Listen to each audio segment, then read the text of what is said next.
Hello बच्चों, I am Renu Gupta. आज मैं आपको 10th क्लास एक्सरसाइज 4.1 का क्वेश्चन 2 का फर्स्ट पार्ट समझाने जा रही हूँ, जो कि हमारा क्वेश्चन है the product of the two consecutive positive integers is 306, find integers. तो इसमें हमें दो कंजिक्यूटिव पॉजिटिव इंटीजर्स लेने हैं, जो कि हमने ले लिए। Let be two consecutive positive integers हमारे हो जाएंगे, एक एक्स और एक x+1।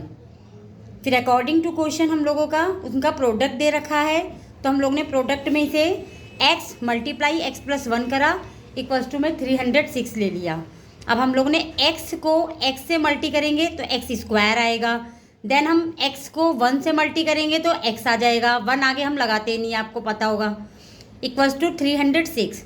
अब फिर हमने x² ऐसे ही उतारा और प्लस x भी ऐसे ही उतारा और 306 को हम इस साइड लेकर आ गए। इक्वेशन में जब आपको पता है, जब कोई चीज़ लेफ्ट से राइट में जाती है, राइट से लेफ्ट में जाती है, तो उसका साइन चेंज हो जाता है। तो 306 जब इस साइड आएगी तो उसका साइन माइनस हो जाएगा, -306 इक्वल्स टू 0। अब हम ये हमारी बन गई क्वाड्रेटिक इक्वेशन।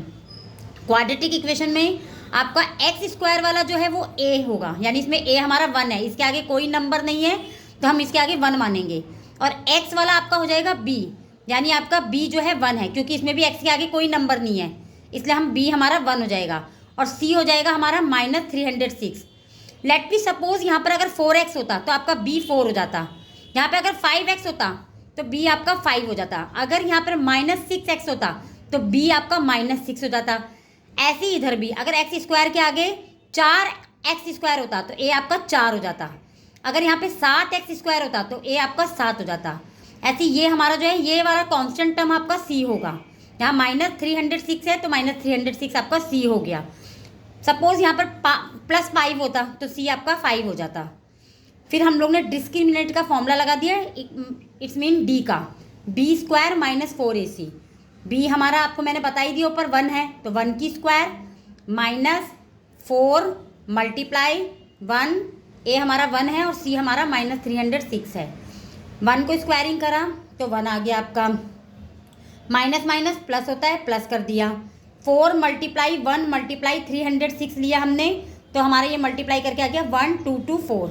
1224 में 1 प्लस करा तो 1225 आ गया। फिर हमने रूट्स निकालने का फॉर्मूला लगा दिया, जो कि होगा हमारा फॉर्मूला होता है -b plus minus √d/2a। Minus ऐसे ही लिखा आपने, b आपको ऊपर बता दिया गया था कि b आपका 1 है तो आपने 1 ले लिया। फिर प्लस माइनस ऐसे ही लिख दिया, रूट ऐसे ही लगाया, डी की वैल्यू आपकी 1225 आ गई है तो वो आपने यहाँ पर ले ली। 1225 का आप स्क्वायर रूट निकालोगे। और आपने सीखा होगा 8th क्लास में स्क्वायर रूट निकालने के आपके, या तो आप फैक्टराइजेशन मेथड से निकाल सकते हो जिसमें आपको एलसीएम निकाल के करना होता है, और या तो आप डिवीजन मेथड से कर सकते हो। बट यहाँ मैंने आपको फैक्टराइजेशन मेथड से करके दिखाया, जिसमें मैंने एलसीएम निकाला है। 1225 का एलसीएम निकाला। फिर स्क्वायर रूट में आपको पता है जोड़े बनते हैं, पेयर्स बनाते हैं। 5 यहाँ पर 2 टाइम्स है तो 1 टाइम्स ले लिया। 7 यहाँ पे 2 टाइम्स है तो 1 टाइम्स ले लिया। 5 को 7 से मल्टीप्लाई करा 35, यानी आपका 1225 का स्क्वायर रूट आ जाएगा 35।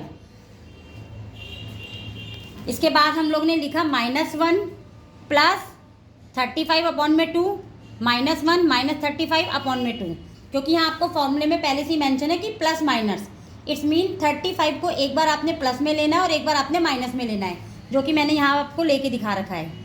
फिर हम लोग ने इसे सॉल्व करा, माइनस प्लस माइनस होता है, 35 में से 1 गया तो हमारा 34 आ गया। ऐसे ही माइनस माइनस प्लस होता है, 35 में 1 हमने प्लस करा तो 36 आ गया। माइनस हमने लगाया, आपको इंटीजर्स आता होगा तो इंटीजर्स की तरह करा इसे हमने।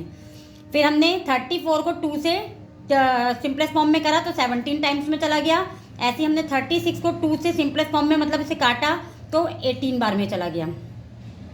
-18 हम रिजेक्टेड कर देंगे, क्योंकि क्वेश्चन में आपका पहले ही मेंशन था कि आपको पॉजिटिव इंटीजर्स लेना है, तो इसलिए हमने -18 को रिजेक्ट कर दिया। हैंस दो कंजिक्यूटिव पॉजिटिव इंटीजर्स हमारे 17 और 18 आ जाएंगे, क्योंकि कंजिक्यूटिव इंटीजर्स का मतलब होता है अगर आपका एक 17 आ रहा है तो एक 18, एक 25 आ रहा है तो एक 26 आएगा, अगर एक 99 है तो एक 100 आएगा। मतलब लगातार 2 नंबर आपको लेने हैं। आई होप आपको समझ में आ गया होगा।